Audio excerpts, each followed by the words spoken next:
putain, génial, merci. Formidable. Merci beaucoup, I love you. La consécration pour Jean Dujardin, il devient le premier acteur français oscarisé. Jean Dujardin est récompensé à Hollywood de l'Oscar du meilleur acteur pour son rôle dans The Artist. Il passe devant George Clooney et Brad Pitt, rien que ça. Au total, The Artist a raflé 5 statuettes, dont l'Oscar du meilleur film, devenant le premier long métrage non anglo-saxon à décrocher cette récompense suprême. Un véritable triomphe qui réjouit nombre de réalisateurs français.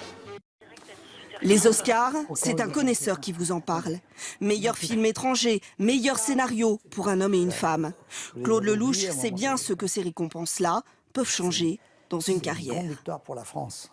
C'est une très très bonne nouvelle pour tout le monde, pour toute l'équipe des artistes qui ont un talent fou. Et je pense que ça va leur donner la possibilité de faire encore des films peut-être encore plus fous, encore plus dingue, et de pousser les limites du cinéma encore plus. Les récompenses, ça rassure les gens méfiants et ça décontracte les banquiers. Voilà. Moi, après ces 2 Oscars, j'ai pu faire 40 films en toute liberté. Oui. James Hutz, le réalisateur de Brise de Nice, dans lequel Jean Dujardin joue le premier rôle, a passé sa nuit devant sa télé. Et ce matin, c'est son ami qu'il salue en premier.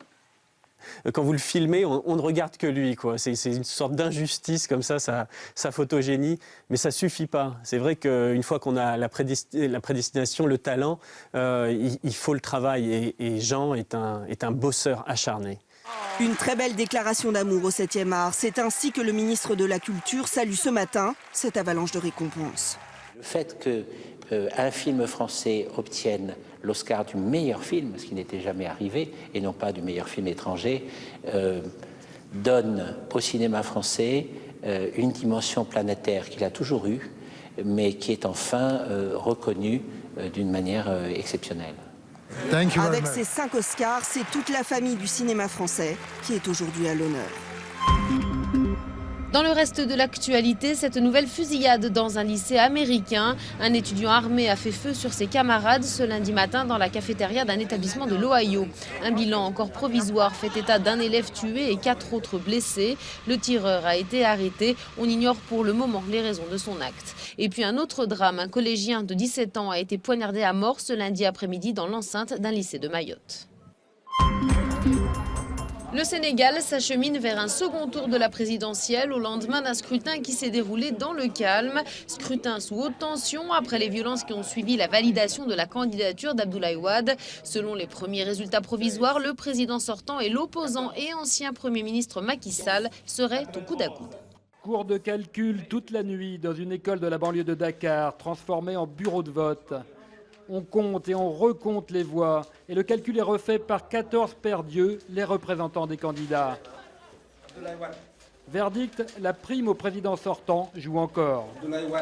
Abdoulaye Wade est en tête, mais avec à peine 30% des voix, talonné par un ancien Premier ministre, Macky Sall.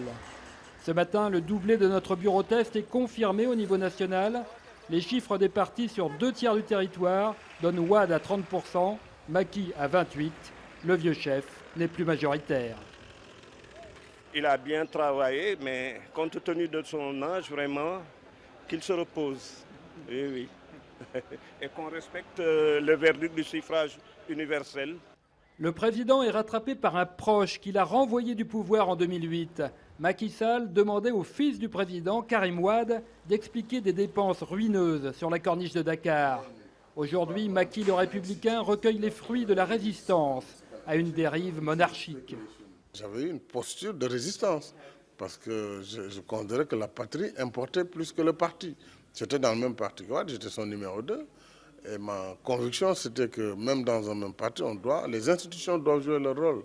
L'Assemblée nationale ne doit pas auditer n'importe quel agent de l'État.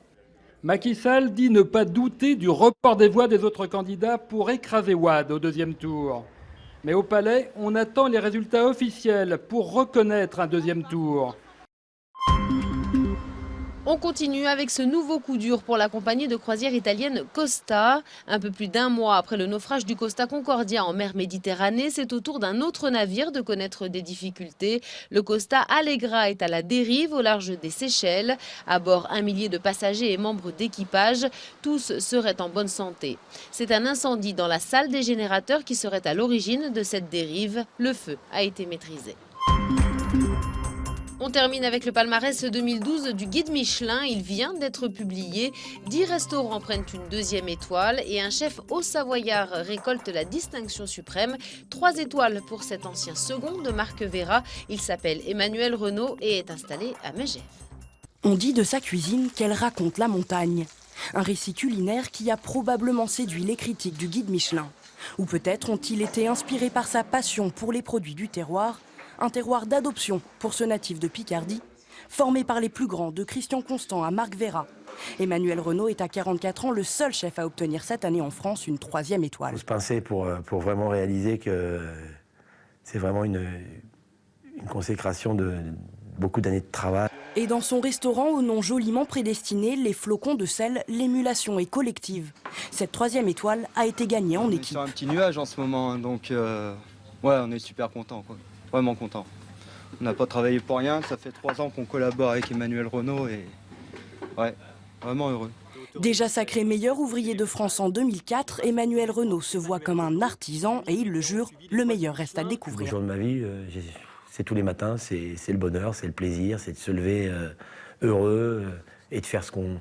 C'est quand même une liberté de faire ce qu'on a envie et de se faire plaisir et de faire plaisir. Donc les plus beaux jours de ma vie, ils sont devant. Le meilleur reste à venir. Emmanuel Renaud devient le 26e chef à entrer dans le club très fermé des triples étoilés.